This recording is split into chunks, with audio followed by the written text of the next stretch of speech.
We are here in Joinville and we're going to learn about some very interesting cases right after the intro.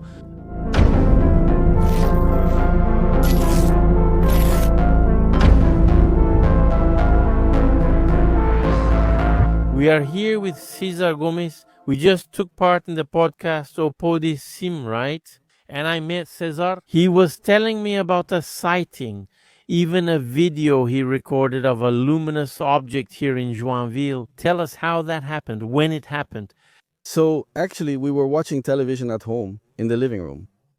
Suddenly, my wife looked at Tati and asked, "César, what's that outside?" I looked, and when I saw it through the window, I thought it was a drone, right? When I saw it, it was so fast I didn't think to film. Later, when I started recording, you can see it in the video.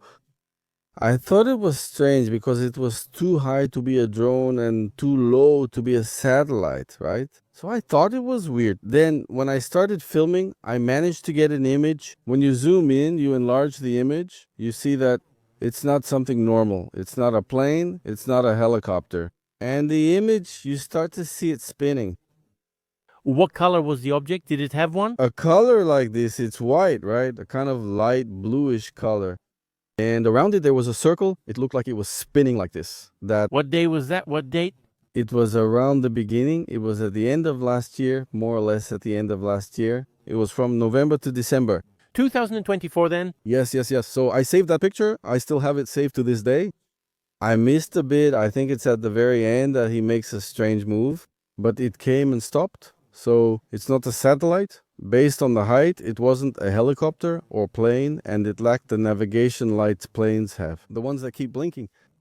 I recorded and filmed it for an hour to show someone. Then, after I arrived... Us. Was it the first time you saw something like that, or had you seen anything before?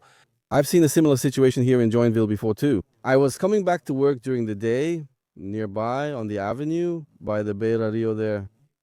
It was really quick, just a glimpse, a strange object, something silver in the air like that. It happened in seconds. When I looked, it was already gone. This happened during the day? This happened during the day. Another time I saw and filmed something but lost the footage as well.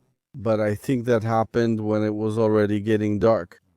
But Joinville already has a history of other sightings. It's not the first time. That's it. Let's look at other cases now. We're here with Anderson Felipe Antunes. He's a subscriber to our channel, right? We came to Joinville and then we met here on the podcast as well.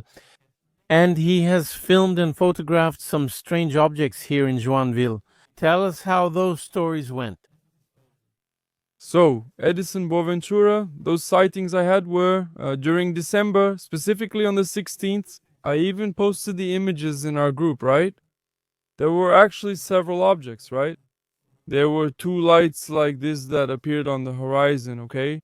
And in sync, like at the same time one would appear above, then after a while the other would appear, and like that, successively, several times and in different positions, right? I usually always check the airplane routes to see to rule out any kind of impossibility there, right?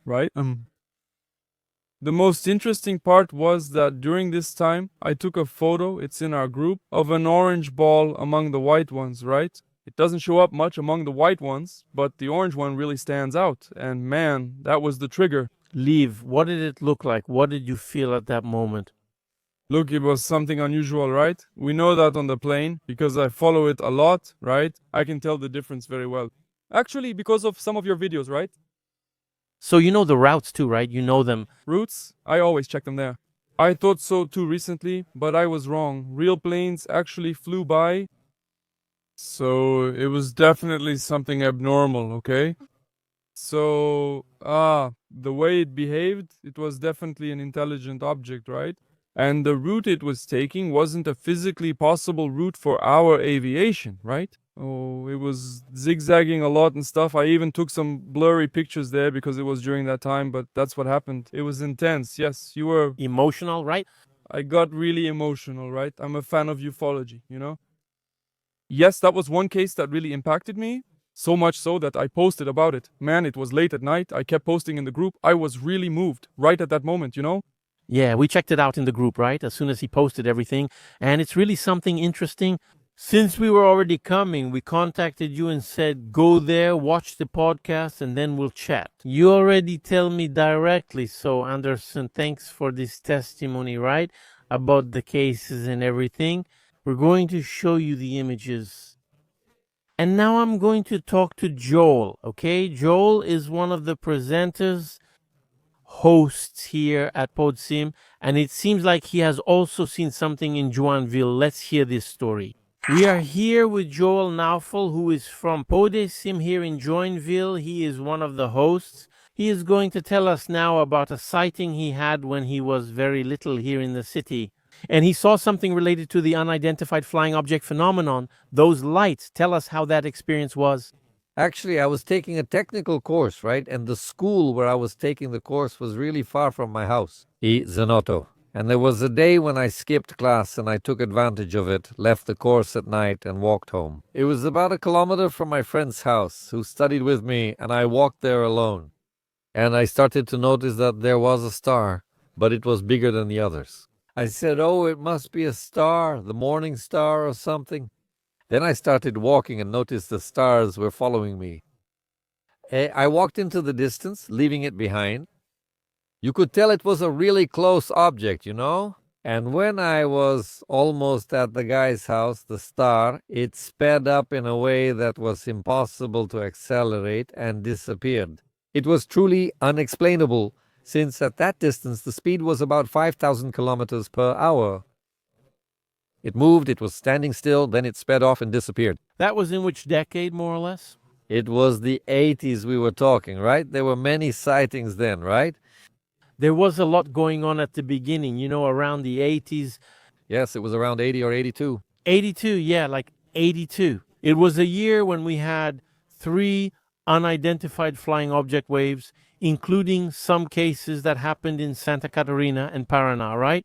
There's even that case of Daniel Azule, you know, from the Lambi gang, who also saw it in Santa Catarina, right in that region. So it's interesting. Now, I'd like to know from you, for example, in your view, right? Did you only have that one sighting? Yes, right. But in your view, what would they be? What would they be? In my view, I think it would be, I think, more evolved creatures, right? And looking, I think, to do biological research, I don't know, I have no idea, right? In theory, if we go by physics, right? The only way for a creature like that to get to Earth would be through warp, right? Because at the speed of light, the first star, which would be Alpha Centauri, takes 4 years light, right? If we could reach the speed of light, it would take us 4 years to go and 4 years to come back.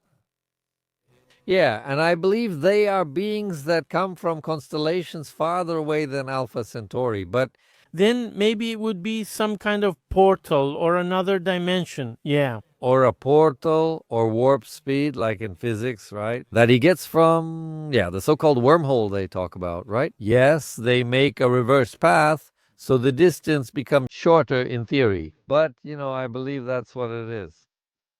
So that's it. Joinville is also on the unidentified flying object route. And there's a hill here, a really interesting hill called Monte Cristo, where people also say they see some lights and stuff. We're planning to come back to the city another time and research more cases because there are definitely a lot of things happening in this region. So keep supporting us and stay tuned. See you on the next podcast live show with Edison Boaventura. Thanks, Joe. Thanks. A hug. Thank you.